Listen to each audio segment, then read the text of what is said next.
Baik semuanya, pertama-tama, izinkan saya memperkenalkan diri. Perkenalkan, nama saya Nurul Putra Agustin dengan PM 042.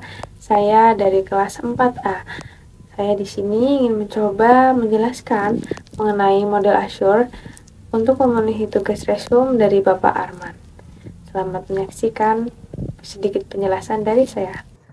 Baik, sebelum kita masuk lebih dalam mengenai model Azure ini, ada baik kita tahu dulu apa sih model Azure.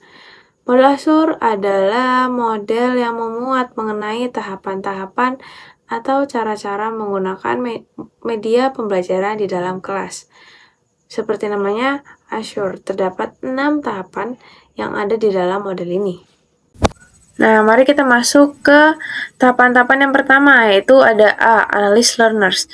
Nah, pada tahapan ini harus dilakukan sebelum memulai pembelajaran. Gunanya untuk apa? Yang pertama, untuk mengetahui siapa sih target yang harus diajarkan dan bagaimana sih seni mengajarnya, atau menggunakan cara mengajar pedagogik atau menggunakan cara mengajar andragogik. Nah, pada tahapan ini kita juga harus mengetahui bahwa karakter siswa sangat beragam, tidak bisa disamakan. Lalu mengetahui bahwa pemahaman awal setiap siswa juga berbeda-beda. Lalu kita juga dapat mengetahui kalau cara belajar siswa juga berbeda-beda. Ada yang pakai visual, ada yang pakai kinestik, ada yang pakai audiovisual. Baik, sekarang kita masuk ke dalam tahapan yang kedua, yaitu Stage Object. Pada tahapan ini kita harus menentukan tujuan pembelajaran. Nah, mengapa kita harus menentukan tujuan pembelajaran? Berguna untuk mengetahui apa saja sih yang dibutuhkan oleh siswa untuk belajar. Lalu, kita dapat mudah untuk menentukan nilai siswa. Nah, terdapat 4 aspek dalam penilaian siswa, yaitu aspek ABCD, yaitu ada audience, behavior, condition, dan degree. Nah, tahapan selanjutnya dalam model Azure yaitu memilih metode, media, material, atau bahan ajar yang akan diajarkan di kelas. Ada 3 cara untuk memilih media, metode, dan bahan ajar. Yang pertama, jika tersedia dan relevan, maka gunakanlah langsung media, metode, dan bahan ajar tersebut. Yang kedua, jika tersedia namun tidak relevan, maka modifikasilah media, model, dan metode dalam pembelajaran.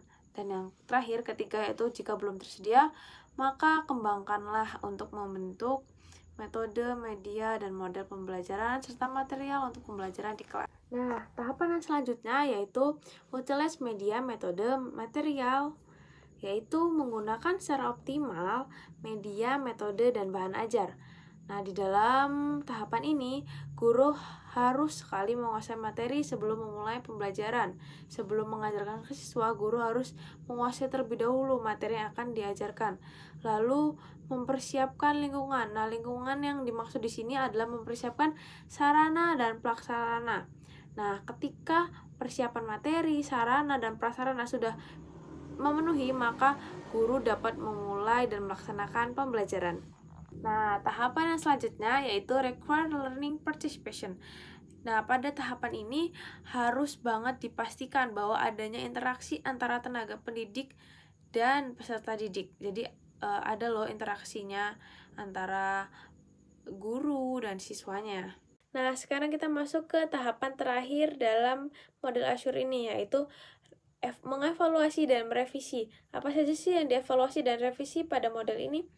Mengevaluasi apa saja hal yang berhasil dan merevisi hal-hal yang belum berhasil dalam proses pembelajaran.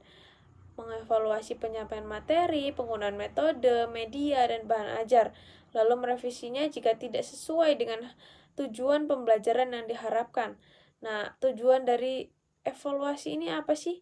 Bertujuan untuk meningkatkan hasil siswa. Jadi ketika kita menggunakan metode, model, dan bahan ajar, terus media pembelajaran gak sesuai, kita merevisinya menjadi lebih baik, itu menambah daya tampung siswa, sehingga siswa dapat lebih mengerti dan dapat meningkatkan hasil belajar, hasil pemahaman siswa di kelas. Nah, sekian penyampaian materi ulang yang dapat saya sampaikan. Terima kasih sudah menonton sampai akhir.